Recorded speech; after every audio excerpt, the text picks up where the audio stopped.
Wishmaster 4. The Prophecy Fulfilled. Excuse me. The Prophecy Fulfilled. Or, as you should call it, Wishmaster 4 Cinemax Edition. Everything in this movie is about fucking sex. Okay? Fucking. Okay. So I heard that the last two were bad, but honestly, after the third one, I was like, okay, third one was okay, so the fourth one shouldn't be bad. It's directed by the same guy, so where could we go wrong? Oh, so much. So, our main characters are Sam and his girlfriend, the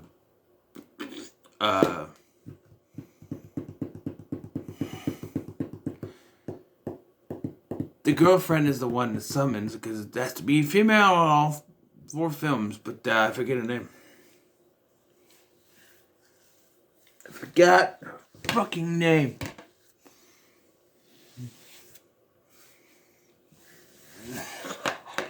But we see our happy couple. They're buying a house to this weird, cheery music.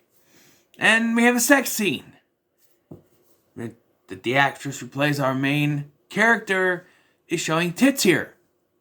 Remember that. Because it doesn't make sense later in the film. And we have a sex scene. They break the bed. And then he draws her because Titanic was a thing. And then they drive off. And then it cuts to 3 years later. And apparently Sam has been in a car accident. We don't get to fucking see it because that would cost too much money. So apparently he was in an accident with his bike, which left him paralyzed in a wheelchair. Are we to assume, like I've heard people say it's been 3 years, but like, are we to assume that they had the car accident, or they had the accident right after they drove off? Where were they driving to anyway? They bought the house. I don't know. But she goes to see their lawyer, Steve, played by Michael Trucco, and he has a thing for her, and he gives her this little tin box thing that he bought on eBay. Yes, that's what has the opal in it. Okay, so we had a nice Persian statue in the first two, a little Persian Hellraiser box thing, and now just a little trinket box that she drops, it opens, she finds it. And they do it again. They do it every movie. Something happens where she activates it, but then she leaves, and the Jinn shows up when she is not there. Because the whole point of these films is he has to find her. But given what happens in the next scene, it makes no fucking sense. So he kills Michael Trucco, or Steve, takes his face, and then shows up the next day at their house, acting like Steve. And you think, oh, this should give him the opportunity to get the 3 wishes very easily. No, he does try to force her to make a wish, but it's very subtle, and it takes forever. Like, he comes in, and he acts normal, like he's not letting on who he is. He's never done that to the summoner before. And then he's talking to her in his office, and her first wish is to end the lawsuit. To win the lawsuit, I guess I should say. And so he does, and he forces the guy to kill himself afterwards, and the other lawyer. And they end the lawsuit, and they win, and he says, I'm not going to take any fee. So they get all the money. And, yeah, they go out to dinner. He pays for some reason, because she got all the money, I don't know. But when she goes home to tell Sam this, that they,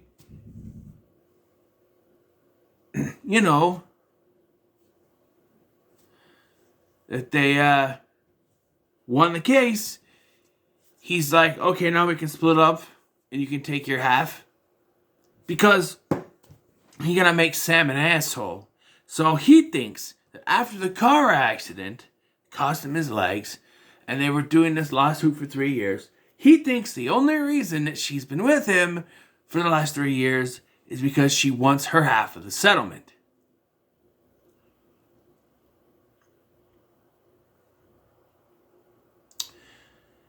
And what's his big problem with this whole thing?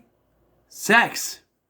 One, he thinks she's fucking Steve, which she hasn't yet, but...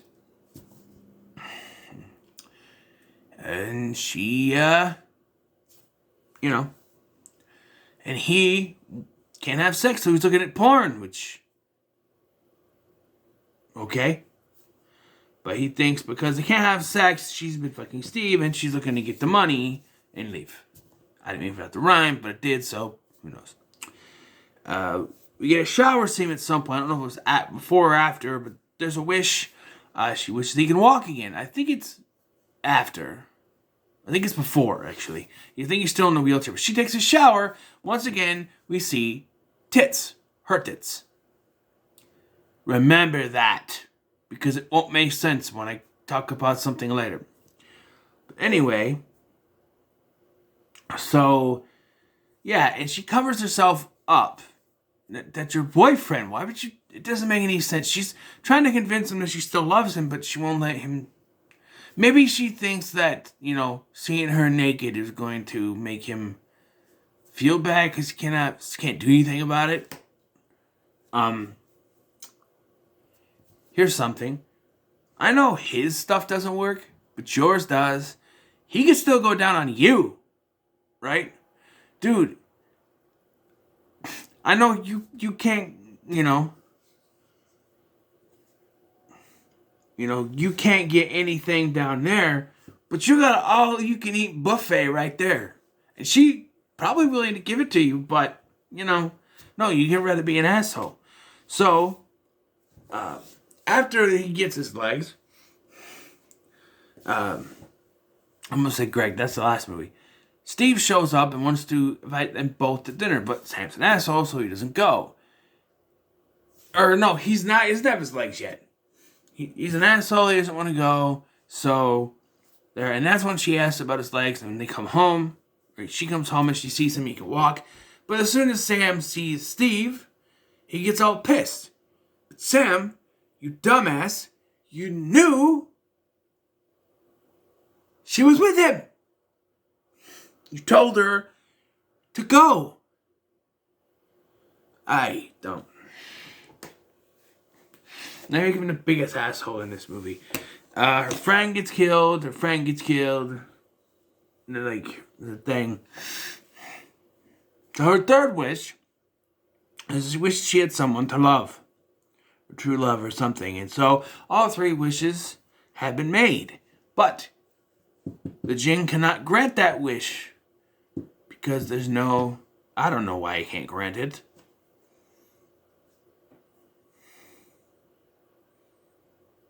Which it doesn't make sense, because like in the beginning of the third one,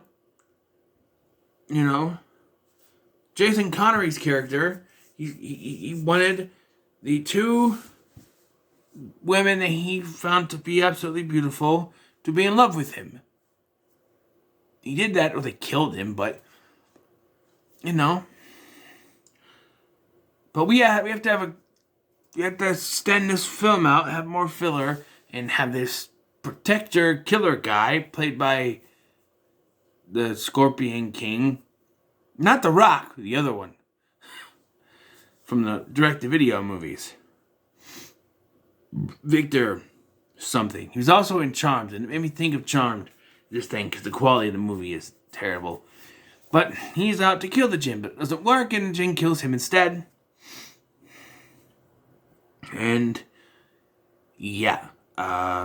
Sam goes to the strip club where Steve Jinn finds him and basically tells him, hey, I've had sex with what's her face? I forget her name. And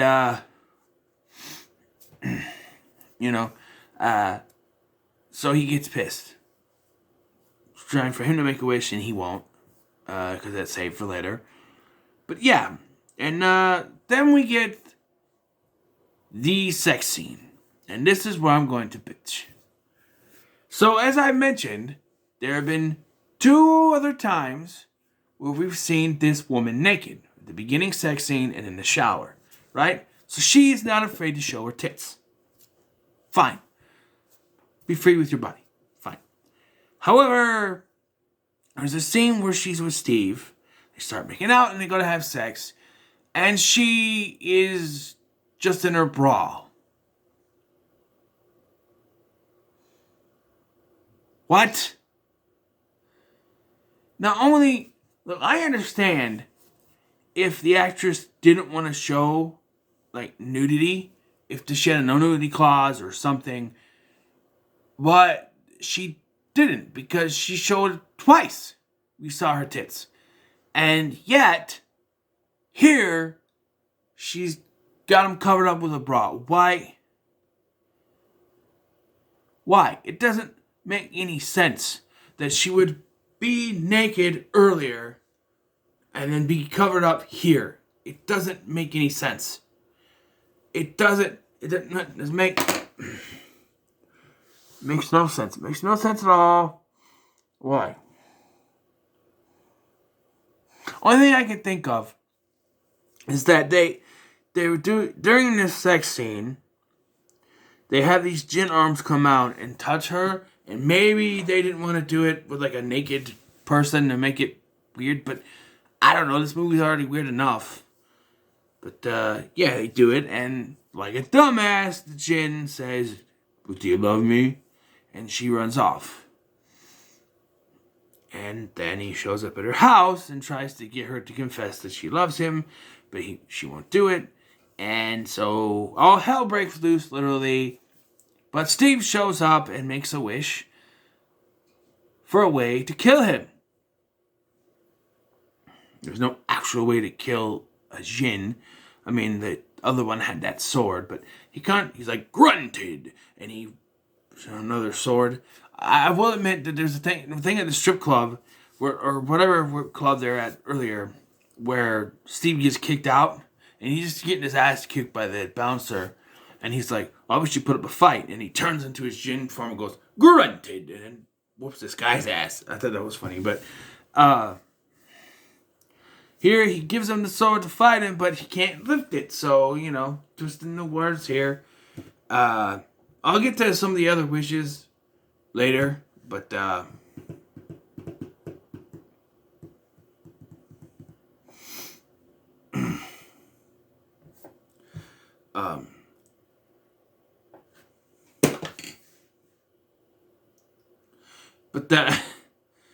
all hell breaks loose.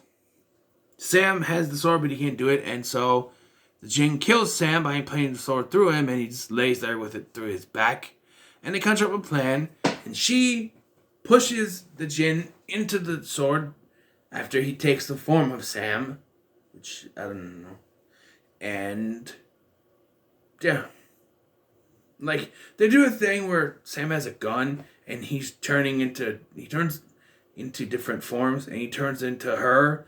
And she's like, "Oh, I love you." And he's like hesitating, and I'm like, "Dude, she's right next to you. How are you confused by this?" But, yeah, so the jinn dies, and this is the only one of the Wishmaster films that ends, that has a negative ending. It has a dark ending. It doesn't have a happy ending. The jinn is destroyed, Sam dies, and then we get flashbacks to happy times with Sam from 3 years ago, and she walks out of the house. And she's all sad and she walks away. The end. Other wishes include the bartender wishing to be a pimple on the stripper's ass. We don't get to see the pimple, but that's okay.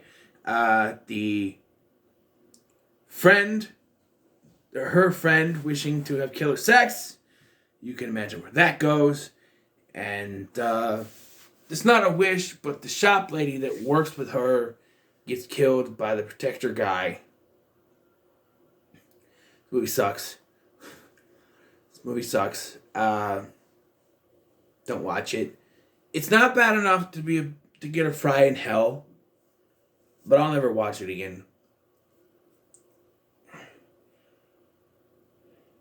Actually, I'd watch the third one before I watch this one again. So quite simply, when it comes to Wishmaster 4, it's not worth your time. Oh boy, is it not worth your time. This is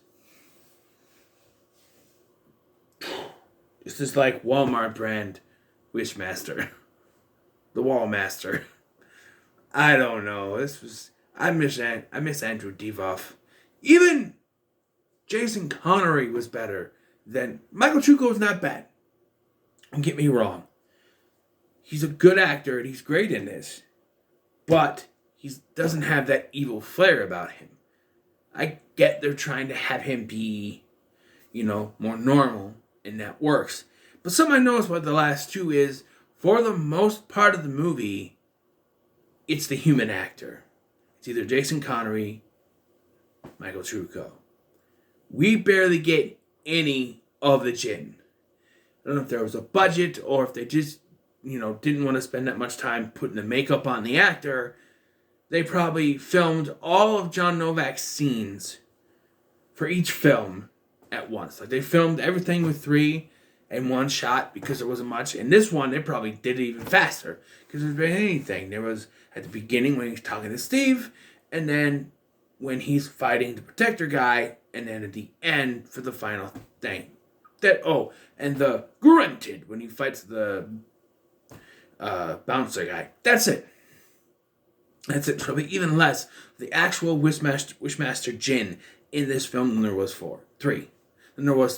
So, yeah, not worth your time. So, what are your thoughts on folks? What are your thoughts on Wishmaster 4? Let me know in the comments below. Make sure to like, share, and subscribe. Thanks for watching. I've been Scotty. See you in the next one.